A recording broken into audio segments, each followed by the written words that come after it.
Welcome into Kitchen Talk Pickleball Edition. I'm your host, Caitlin Miller, and this week we have two guests joining us, and that's Dayne Gingrich and Jill Martin. Dayne is a mental performance and pickleball coach and a top senior pro, and Jill is an attorney turned personal trainer, yoga teacher, and pickleball fanatic. Now, you guys have a great relationship, also have a book coming out in the next few months. So, talk to me a little bit about how you two met and how this all got started. So you want me to take it? I'll take it. She looked at me. I'll take it. I love it. So it was interesting. First off, thank you so much for having us. Your show is phenomenal, super professional. We couldn't be more humbled to be here. Number one.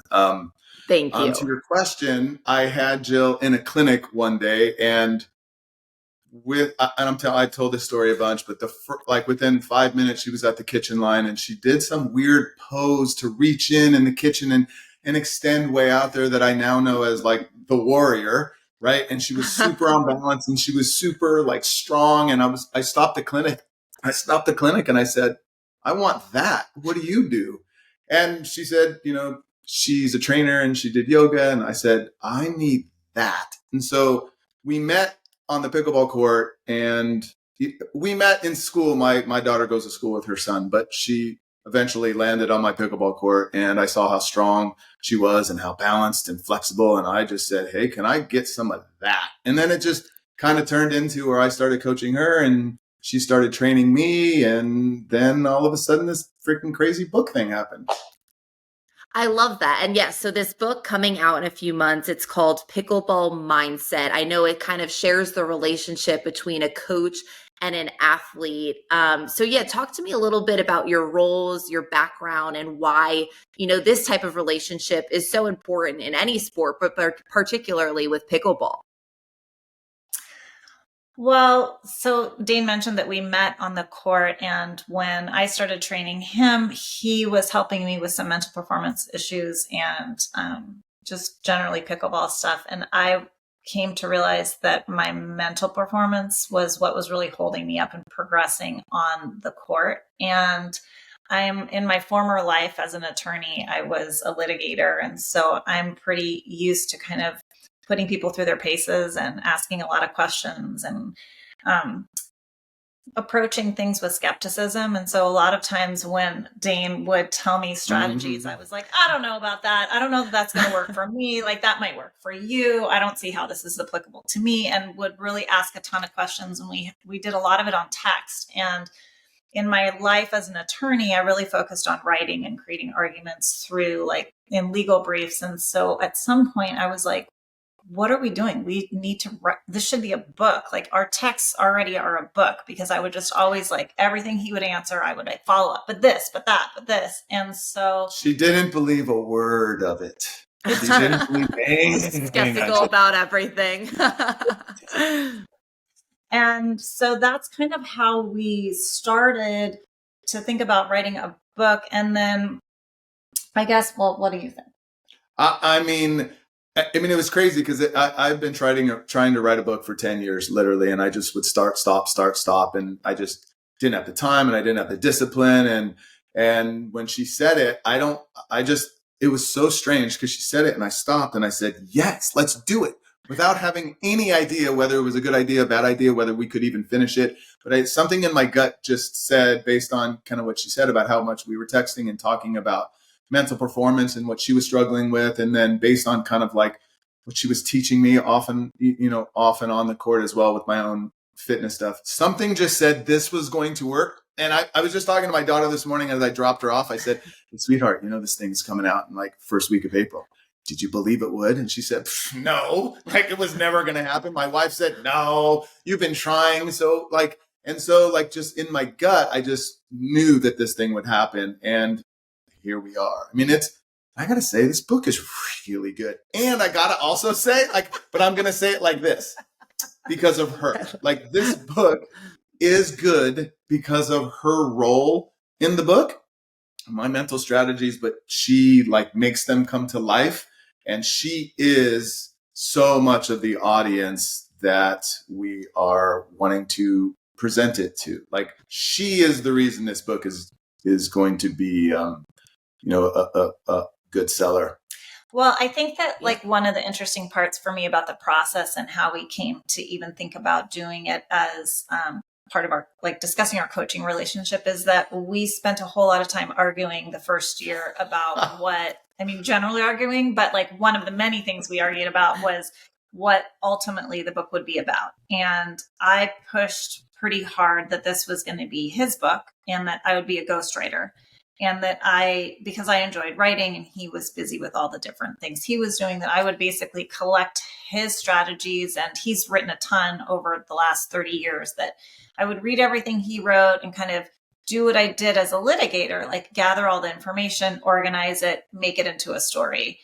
And he pushed back pretty hard, like, no, like you need to be part of this too. And your process needs to be part of it. And this took, I've summarized this into 90 seconds, but this like was strung out over a year of me often being like, you know what, I'm just going to delete my half of the book. And he'd be like, wait. And I like held the document. So I did have that power. And I'd be like, I could just like do like a control find Jill and just like take it out.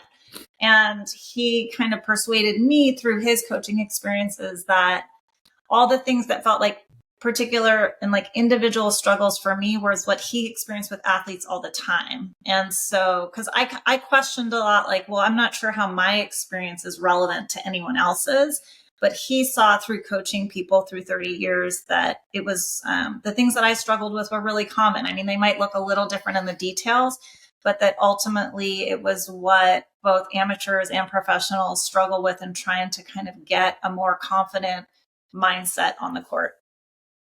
And I think that's what's so unique. Like, I honestly love reading all those like psychology books and like, top 10 things you need to do to become successful, like all that stuff. But it's always like someone, preaching like you need to do this, this, and this. And I think that's what's really interesting about this book that you both have coming out. It's just the fact that like you're putting reality, you have a character. And I feel like being able to empathize with someone actually going through those experiences makes it so like nice for us as the audience reading it. And it seems like the book's very honest too, right? Like you're very open about the hardships mentally that you face on the pickleball court. And I think that's the biggest point right there, as you said, right? You're right. Like I didn't want to lecture. I didn't want to preach and just do this and do that. Like, who cares? There's a ton of books like that. I wanted to bring in a real life experience, like you said, and the vulnerabilities and really kind of opening up her pain points and her struggles and her celebrations. And, and she's an incredible writer and super funny. Like there's a lot of funny spots in there. And it's obvious we argue a lot. And she didn't believe a lot of things that I would present. I.e. the chapter on slumps. I don't believe in them. And she lost her mind with that one. But I think the whole point of it is like, this is a real life experience. It's not just strategies and techniques. It's those, but you get to see a day in the life of somebody for literally over a year and a half going through what I think most people believe they only go through on their own, right? They only struggle on their own. They only feel fear and doubt. Nobody feels the same fear and doubt and skepticism and all of that and the stress and the nerves. No one believes like anyone feels it but them, right? And so right. Jill kind of shows that, hey, like we all are doing it. We all go through it. And this is how I struggled through it. And here's how I celebrated out of it. And what works for me may or may not work for you. But like, let me just show you a year and a half of going from a 3.5 to literally a 4.5 today, although she says, no, I'm only a 4.0. But I mean, the level of improvement just in the confidence is what we wanted to share. And I think a lot of people will resonate with that. I agree. And I think, pickleball is a sport because it's so new. People, picked up later in their lives. Like a lot of people grew up maybe playing soccer, basketball, where it's not so reliant on like one person. It's literally either you on the court or you and someone else. And so you have a lot of pressure, and you can definitely, like, when I see someone mentally struggling as my opponent, I'm like, let's go, just aim for that person, like capitalize on that. So I think with pickleball, especially, it is so important to be mentally tough just as much as it is physically, if not actually more important. What are some of the things, and I know, Dayne, you have a huge following with mental performance. What are some of the biggest challenges you see with your clients and players with the pickleball?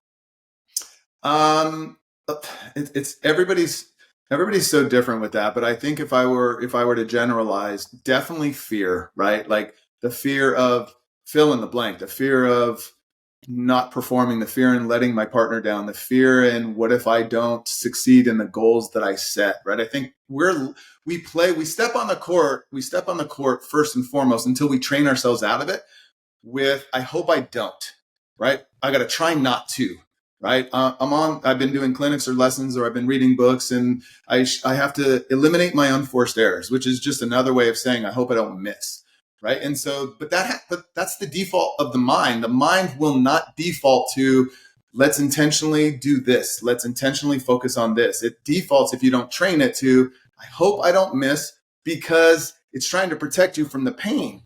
But by protecting you from the, I hope I don't miss, it's actually creating more misses, which just then perpetuates this brutal cycle of fear, errors, self-doubt, self-fulfilling prophecy, self-fulfilling belief of, see, I told you so. And then it just keeps going around and around. And I think there's an illusion that if we physically drill, we can drill ourselves out of that mentality. And that just straight is false. We can get a little better. We can improve our confidence a tiny bit better. But until you've succeeded in the big stressful moments, because you've trained yourself into those moments, you can never fully believe in yourself, because I do not believe, it's one of my bigger pet peeves, fake it till you make it. The brain knows when you're faking it. You can't fake it. You can't fake belief. Right. You can't fake confidence. You have to train yourself into those. But as you'll read in the book, like, it's super slow process. And, people don't want the slow process. They want a microwave right now, 15-second, 30-second popcorn. Let's eat it. Like, they don't want to go through the grind and the pain of what it takes to really become mentally tough. So, I would say fear, right? I hope I don't. I was going to ask, are there a few exercises that people can do now that you'd recommend, or is it something that you really have to do like very little at a time? Yes and no. I think for everybody, yes, you have to do a little bit at a time. But where I like to start players is to reverse engineer from, like, what does he or she look like?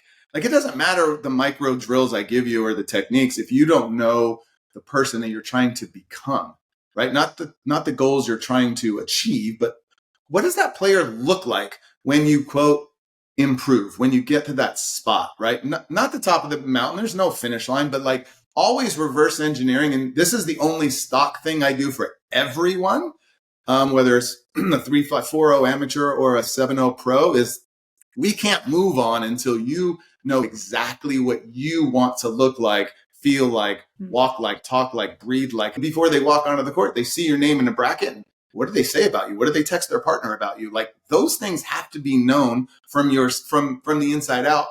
Because if they're not, then we're just driving a car with no GPS. We're just driving blind, right? And so I think it's different for everybody, but it's the same for everybody, because if we don't punch into GPS, we can't get there. So we have to know what we want to feel like and who we want to become. And then the details from that can be super fun and unique and kind of exciting to explore.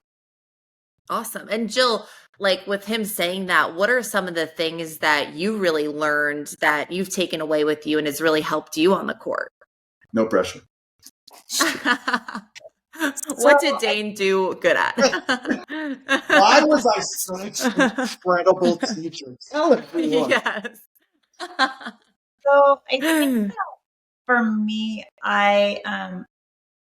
this is really funny. One of the disagreements we used to have is I would call myself perfectionistic, and he believed that that was a way of complimenting myself, of being like, I think that I do everything, that I have to do everything so well. But for me, perfectionism was like very self-limiting, in that I really couldn't, I had a very low tolerance for errors. And so one of the best parts about pickleball is that you're guaranteed to make bazillions of them every time that you step on the court. And so he worked with me a lot, ad nauseum, at developing more resilience around when I made mistakes. And So one of the things that helped me in terms of just like your question was, is there anything that all of us could do, is he taught me how to have kind of a reset routine after an error, like how to let an error go in the moment, just through having a fixed routine that I would do on the court. Like, so like kind of a physical cue, like a mantra, like just a practice that I would do. And that was really helpful for me, and kind of reframing that like an error is just an error until you give that error meaning. Like a miss is just a miss until you make it into like, oh my gosh, I don't want that to happen again, or until you give it bigger significance.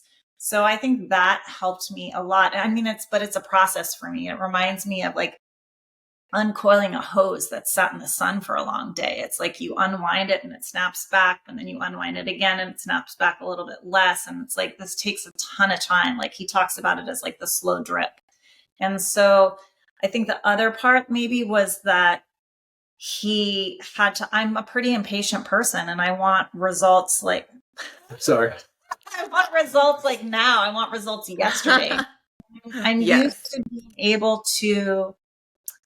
being able to like throw myself into it, work really hard, and see things happen pretty quickly. And that's just not how like changing a mindset works. And so I think the thing that he did a lot was normalize how difficult it was, how slow it was, and that even if I couldn't see progress in the short term, that it was happening. So kind of frequently encouraging me to zoom out rather than focus on a week by week, day by day, how it feels on the court, because some days it still feels really tough. And then, but then he helps me kind of look back over a year, like, but what did it feel like a year ago? And so just a lot of it was normalizing my experience, like taking away this idea of what the process should look like, how fast it should go, like whether I was progressing at the same rate as the person next to me, all of these things that I can kind of in my head, I could get wrapped around the axle without having somebody kind of give me perspective and say like, this is normal and it is hard and it will take time, but you're getting better at it. And I think a big thing too, just kind of with normalizing things, social media is so hard. I mean, with everything, but also just with comparing yourself. Like, me and so might have started at the same time, and now they're so much better. And it's like you have this, like, I feel like that's a huge part mentally too with this sport, is just like comparing yourself with other people. Is that something you see a lot of people struggle with? Yeah, it is tough, right? And that's such a difficult question when you ask, how do I not compare myself? It's really brutal. There's no one answer, although it does. It starts maybe at self-awareness, right? And then it kind of bleeds into you'll compare yourself less and less with the more belief and confidence that you grow within. And that's going to happen by doing these things and by thinking like this. So it's all connected, right? There's no way that hey, just don't compare. Right? I mean, right. we're all on different paths, right? And we're all unique. Nobody's the same. Nobody's timetable is the same, right? And again, which is why I've always said that this book will be successful because of her, not me, right? Because of her, because she's showing that, as she just said, right? It's normal to struggle. It's totally normal to go through what I'm going through. And I know you are, and I know you are, and I know you are. And so I think that will help the process a little bit, right? Like to look around and say, oh my gosh, like she struggled just like I was struggling. Maybe we're closer in our past than I think. And maybe I shouldn't compare as much as I do, but it is a tough one, right? Social media does make us, where people are taking pictures in front of their Lamborghinis that aren't even theirs and saying, the whole process of that, right? And I'm a success when you haven't worked at all, right? So it's very easy to fall into that trap. Definitely. And just obviously you guys have had great advice, but I mean, this book, it's so cool. It's like sharing a year and a half of a relationship between a coach and a pickleball player. And what was it like though, like the whole writing process of creating this book? It was so like we got along so well. Like this was the most seamless. And I mean, you talk about rainbows and Skittles, Caitlin. Like this was so fun. Oh my god, the highlight reel. I mean, no, you go. No. My ribs. Better than my ribs. So, like, one of my favorite parts actually of the trajectory of the book was that it took, almost like I like to find pickleball analogies for everything, obviously. Yes. And it Yes. reminds me a lot of, which like almost no one in my house appreciates. I'm like, well, that's just like on the pickleball court. But so it reminded me a lot of actually finding chemistry and connection with a pickleball partner. Is that like we had, it was clear that we had like a chemistry and working together in the way we thought, the things that interested us. And then so that was a really great starting point. But then it took time to figure out our communication styles and which are a little bit different. And so kind of where I think that we had the breakthrough was actually when we were writing our chapter on partnerships. So like we have a chapter on like how to pick and become a good partner.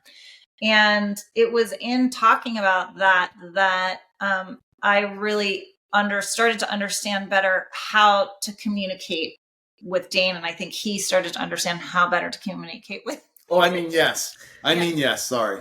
Yes. And so like our writing process evolved over time in how we did it and how we shared responsibilities and the editing process and everything. But it wasn't easy for sure the whole way along. Like we always had a good time, but it reminds me a lot of what happens on the court is if you have enough chemistry and complementary skill sets and then you work at it and you talk and you keep talking, that like you can become a better and better partnership. But that like it's rare that it just all falls into place on the first time. So that's what do you think? I mean, I don't like her very much at all.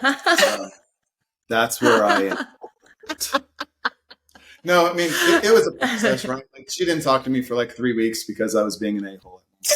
It's just like, that is normal. I love the honesty. That's why the book's going to be so great. It's a process. It's like anything, right? It's a process. But we found it. I still don't. I was going to ask, like, it is a process. How long did it take you to write this book? Forever. Well, the writing actually, so I feel like my biggest learning curve was that, neither of us have written a book before. I've always loved writing. I have been shocked to find out that the writing was the easiest part about the whole thing. And so the writing itself took a little less than a year. But then like writing a book is like, I think of it now as like a 3-part act. There's like the writing, there's like the business of publishing and figuring out how you want to do that. And then there's the launching. And I like part 1. And I don't like to say negative things, so I'll refrain from talking about parts 2 and 3. The other 2. Took a really long time. So in total, maybe a little less, will come in like right under 2 years. Like soup to nuts. And where can people find this book? Like, will it be in bookstores, online? So we'll be publishing, you'll be able to find it on Amazon. And then we'll also be kind of hopefully trotting the book out around at different pickleball tournaments and locales, but it will be available on Amazon. Yeah. And we're gonna, I get message to come out around the country and just do clinics, just regular clinics. And it's hard for me to leave because I have such an awesome home base, right? So leaving, it's very difficult. I would have to cancel days here, but I think we're going to also take it, around the country too, and do clinics specifically on these topics and help people kind of understand, kind of try to help them implement it from reading it into daily action. And so Jill and I are also going to do that. And thank goodness she's going to be there because I just don't know what I'm doing without it. No, that's an awesome part to implement to a clinic because most people, they just expect to play and like learn great skills, but to learn the mental side of things. I was going to ask, do you guys currently teach and do workshops together, or is this like a new little journey you guys are starting? Well, we haven't yet because I don't like her. So I try to distance as much as I can.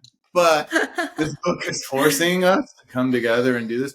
No, we haven't in the past, but we're definitely looking forward to it more. And again, what I was trying to say earlier is it's really going to be important to have her at all of these workshops and clinics, because the Q&A that she can only answer, right? I can only give, this is, the big picture of the mental performance stuff, but she can again relate it to the amateur and pro right there on the spot. This is what I dealt with. This is what I felt. This is what I still feel. And this is how I kind of tried to override it. So I think it's such an important piece. And again, it just hasn't been done before. Right. And I just think it's kind of unique. Well, and I think that's what's so great too. It is so new, and like all these new, ideas are evolving. So for you both to get on it before anyone else is awesome. And I'm going to put you both on the spot, but I want like a little elevator pitch as to why someone like myself, trying to up my game from both perspectives, from the player perspective and the coach, why should someone like myself read your book? She's smarter, so I'll let her go first. Let's see. I know that's a hard question. It's hard. Well, if I were to try to put myself in the shoes of somebody, I've read the book now about 726 times, but if I were to put myself in the position of having never read the book, I would say, one of the things that I think is helpful is that Dayne posts a ton of stuff on social media that's really valuable. And this takes a lot of it and distills it down. And then for me personally, as a player, when I would read some of the things that he wrote, especially in the earlier stages for me, it was so high level that I was like, yes, but wait, like here are the 26 questions that I have about what he's saying. And so while a lot of his thoughts are kind of available, on social media, I think the book is valuable because in addition to getting the high level advice that he's giving, you're getting the perspective of somebody who maybe it doesn't intuitively make sense to, and asks a lot of questions and asks maybe the follow-up questions that the reader is having of like, wait, but how do I do that? Makes sense, but how do I do it? Or that doesn't make sense at all. Or is that applicable to me? So I think that the book kind of takes a lot of really great information that is out there, but makes it more digestible and relatable to somebody, especially who maybe isn't a professional athlete, or who doesn't have a deep competitive background. Okay, do better. Yeah. Dayne, you're up. Like always. And listen, when you read, to be honest, when you read my book and you read her, do better.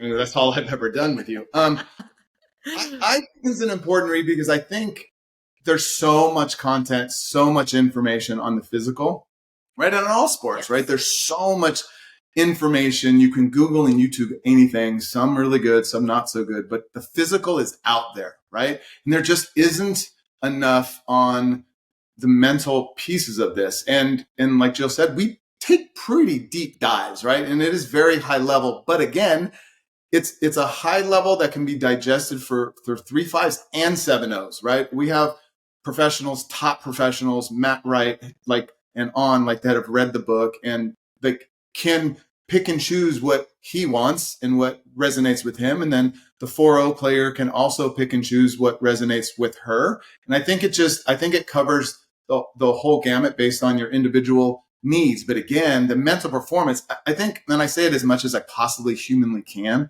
like your physical doesn't act by itself. Like it doesn't matter how much you drill. Muscle memory will not respond in stress unless you have a mental memory along with it, right? You can't just be mentally strong and never drill.